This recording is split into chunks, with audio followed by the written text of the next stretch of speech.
Hello, আসসালামু আলাইকুম। আমি নুসরাত জাহান লিয়া। কেমন আছেন আপনারা? আলহামদুলিল্লাহ আমরা ভালো আছি। চলে এসেছি প্রতিদিনের ব্লগ নিয়ে। আজকে চলে এসেছি দেশি ফুলকপি দিয়ে মজার একটা রান্নার রেসিপি। এই শীতকালে কম কম শীতের মধ্যে কিন্তু দেশি ফুলকপিটা পাওয়া যায়। আর বেশি শীতের মধ্যে কিন্তু দেশি ফুলকপিটা পাওয়া যায় না, তখন কিন্তু হাইব্রিডটা বের হয়ে যায়। তা আসুন দেখাই, শেয়ার করি দেশি ফুলকপি দিয়ে মজার এই রেসিপিটা।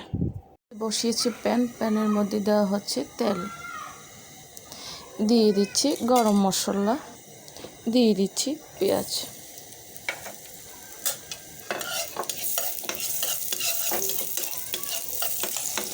পেঁয়াজটাকে ভালো করে ভেজে নেব। রসুন বাটা,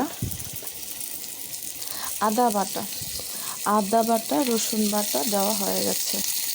ধনিয়া গুঁড়ি, হলুদের গুঁড়ি, শুকনো মরিচের গুঁড়ি, লবণ, জিরে বাটা। মশলা কষানোর জন্য দেওয়া হচ্ছে পানি।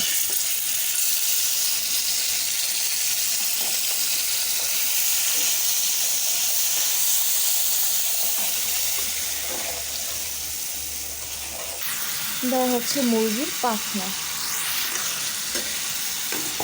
পাখনাটা দেওয়া হয়ে গেছে। দেওয়া হচ্ছে ফুলকপি, পেঁয়াজ, এক্সট্রা করে আবারও পেঁয়াজ দেওয়া হয়ে গেছে। মুরগির পাখনা আর ফুলকপি এখন ভালো করে এটা কষিয়ে নেওয়া হবে।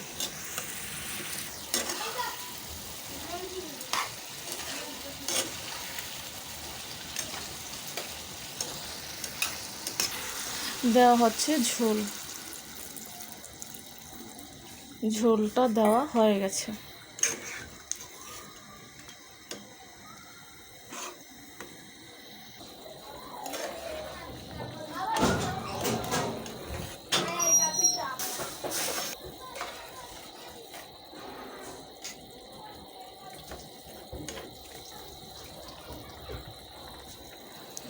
ফুলকপি আর মুরগির পাখনা, ফুলকপি দিয়ে মুরগির পাখনা বা মুরগির পাখনা দিয়ে ফুলকপিটা একেবারে রেডি। এখন আমি এটা নামিয়ে ফেলবো।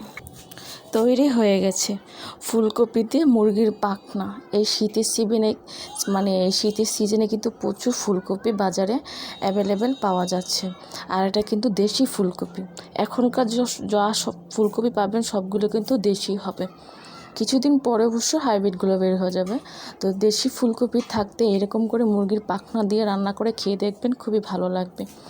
ভালো লাগলে আমাকে কমেন্টস করে জানাবেন, সাবস্ক্রাইব করে দেবেন, আমার পাশে থাকবেন আর আমাকে অনেক অনেক সাপোর্ট করবেন। আজ এই পর্যন্তই। সব ভালো থাকেন, সুস্থ থাকেন, আবার আসবো। আল্লাহ হাফেজ।